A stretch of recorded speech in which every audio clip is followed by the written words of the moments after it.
Hi friend, जय जगन्नाथ। आज आम प्रस्तुत मटर छुटी कचड़ी। यहाँ बाबा रेसिपी। एथर प्रथम मुझे एक्चुअली वीडियो शूट करने भूली जाइए। एथर आम अदा कंचा लंका जीरा को ग्रीन मटर को भल भाव बाटिदेवा ग्राइंडर साहाଯ୍य बाटिक भल कर पानी मरिया जाए कषा से लुण लका गुंड आप पकई पारे कषिक गोटे साइड्रे थोड़े पानी मला जाए मैदार सुजी चीनी लुण और तेल पकईकि कुसुम पानी रे भल चकटी देवे।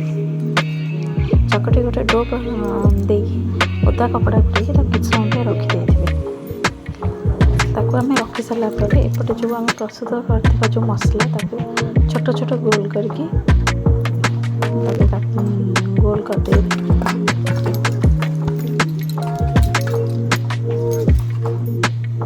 से गोल को से चकटा भितर गोल को दे भल कि धीरे धीरे जमी फाटी न जाए से बेलिए। देखिए केते सुंदर से धीरे धीरे बेलिए से कड़े तेल गरम कर छाणिबे। छाणिला प्रस्तुत हो मटर रोटी कचौड़ी। खाते एंजॉय करते। Thank you.